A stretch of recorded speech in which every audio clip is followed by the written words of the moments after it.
Good morning, everyone. Welcome to another Wealth Coffee Chat. Marvellous Monday, out and about. Hope you're well, folks, wherever you are. Good to see a few of you on already. A few of the early birds, Luke and Tim. Morning to you, fellas. How you doing? I'll do the quick warm-ups and intros while things are getting going. A few of you are jumping on now, which is awesome. Jason Witten's my name. Most of you know that already, though. Good to see you. If you didn't already know, welcome to a catch-up, a bit of a wealth coffee chat where we hang out and talk about investing, property investing, a few different things, ideas, information, pontifications, opinionations. That's not even a real word, is it? Opinionations. But mostly some facts, trying to sort out a bit of the fact from fear when it comes to the world of investing. There's always some turkey or muppet out there trying to convince you that the world's ending, especially when it comes to real estate. The market's going to crash. Yeah, well, I've been doing this 22 years, folks. And I've seen the definition of their crashes. And I wouldn't call it a crash. I think that's a bit of an overkill. There has been adjustments in prices, adjustments in market momentum, but certainly a crash as comparing property markets to the share market. Absolute chalk and cheese, not even the same. Anyway, there you go. Off on a little tangent already, but welcome along. Try and dive into a few things as we hang out and talk about the world of investing, property investing indeed. Let's see what we can do from that. Anyway, welcome along. So today I thought it was interesting. I was chatting, I've been reading a little bit about passing on wealth in the world of investing. Now, put in the chat. Let me know. There's a few of you on already. Is part of your plan when you create your portfolio to either help family members or those around you. It might be your children, might be other family members, but help family members. And then you may not have thought of this just yet. You might into the future. Maybe you want the wealth. Yep, legacy, Tim. Yep, the wealth to become some sort of legacy for the future for you. Some setup, some, pay it forward, something. Anyway, whatever it might be. It might be charities. It might be, your family creating something quite special, whatever that might be. And that's certainly part of my plan. I want to be able to, help my kids and my family get a good start. And, I'm very passionate about education. That's why Positive and this mentoring and coaching program exists. And we pay it forward in a number of ways. We've now built 17 schools around the world. 6,000 kids go to school every day. That's kind of a legacy. I want that to continue into the future for me, for whatever reason, it's mine. Whatever reason, it's yours. But part of it is this legacy, the idea of passing it on. That's what I'm working through with my family and my children and my wife and so on. Right now, my children are sort of 18 and 20. My oldest two, my youngest one's 13. What does it look like? Those questions are there. Now, maybe it's a bit early for you. Maybe that's the right timing, whatever it is. What's the question? And it's like, okay, how do we do it? What do we got to keep an eye out for? And some of the answers are interesting. So I thought I might share a little bit of that today, folks, as we go along. Now, what percentage, I don't know if anyone knows this, if you're listening, and I'll get into it in a second, but what percentage of let's say wealth, family wealth, succeeds on being passed on to the second generation and then continued to grow? Chuck a percentage in the chat if you think you might know. Have a guess. Anyway, have a guess. And this is, depending on which, where, and when, obviously, but there's a little bit of a stat floating around out there. I looked it up and I thought it'd be interesting to look at. All right. Good morning, Aaron. How you going, mate? So there's the drill. Here's the drill.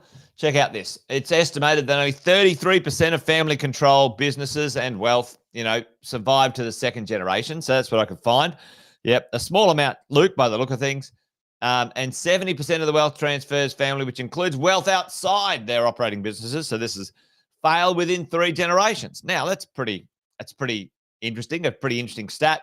Hey, if you're building a portfolio, a property portfolio, and passing it on to the next generation, what's going on? What's the drill, right? So here's the general gist of it, right? We're all out there accumulating. You guys have seen a version of this that I've talked about before, especially when it comes to property. The version that we all sort of talk about is the acquisition, the consolidation, and then the lifestyle. Okay.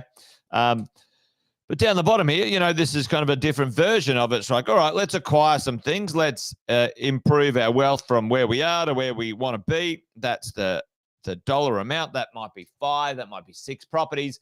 It might be, 3 properties, a share portfolio and a business. It might be all sorts of combinations of things. Then, we want to make sure in this period of time that there's a positive amount that we get to use, either cash flow or, liquidity and the value of your property, so you can use that for life. And then at some point, whatever that is in the future, we might want to say, right, well, what is my community legacy? What's my family legacy? What's my transfer look like? And it's an interesting question because it seems simple to think about. However, there's quite a lot of technical things to think about as we go along. So, what does that look like?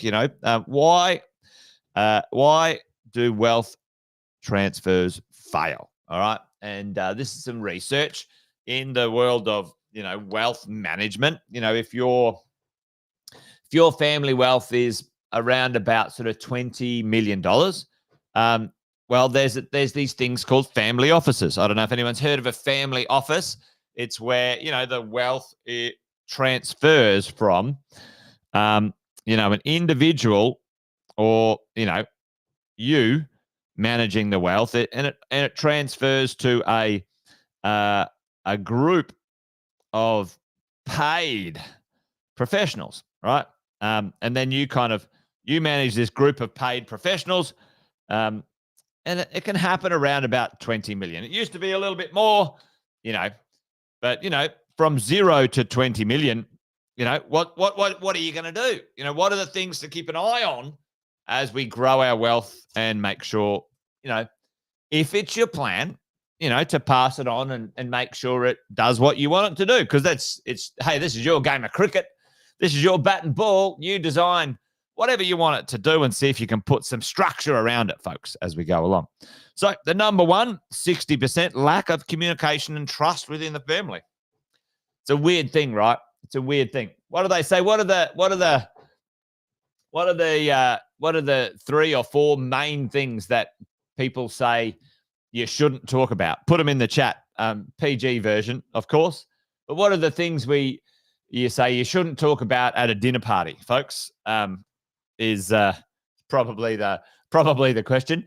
This is the thing, like, who was brought up to say, hey, you got to be polite and don't ask people questions or talk about these things. And one of them,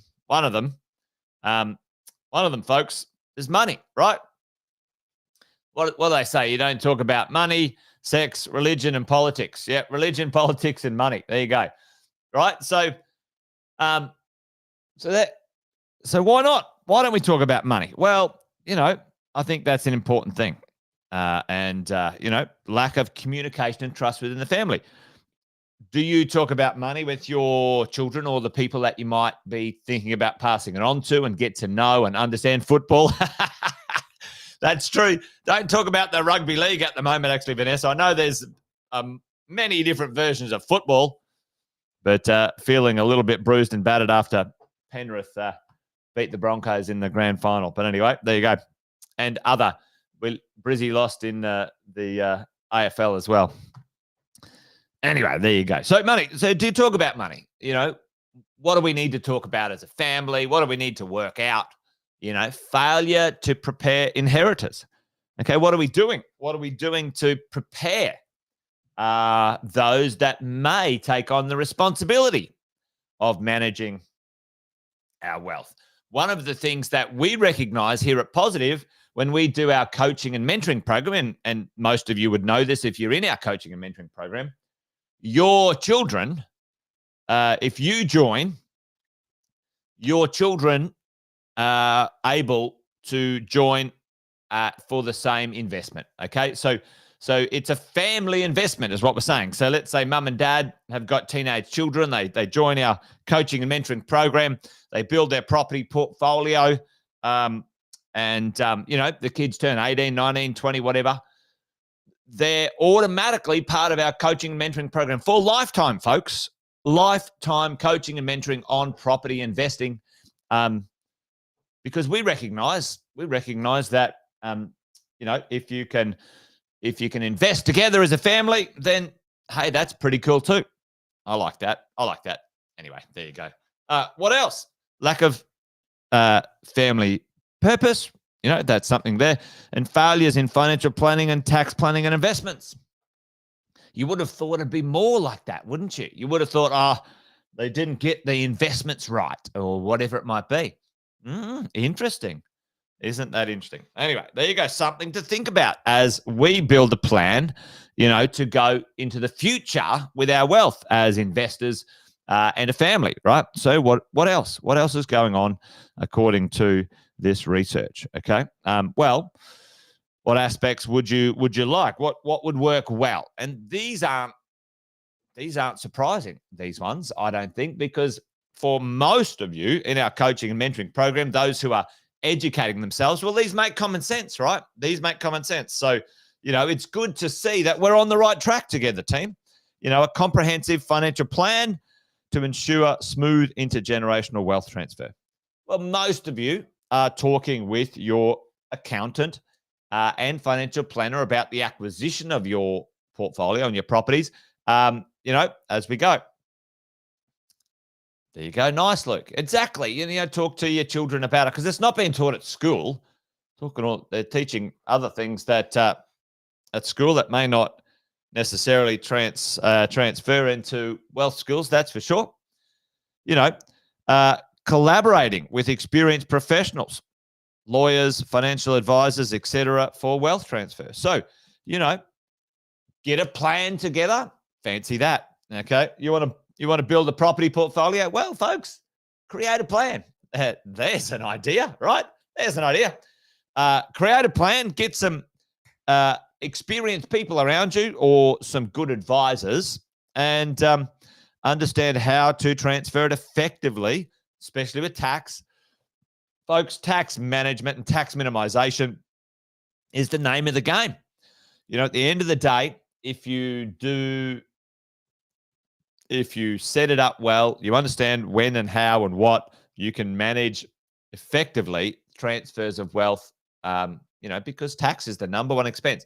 Tax is our number one grotty expense when it comes to us creating wealth. Our life that we put into all of this, government sits there and puts their grotty hand out and acts like a bunch of muppets. But anyway, that's for another day. Can you minimize that? Can you manage that? Yes, you can if you're smart and knowing what you're doing.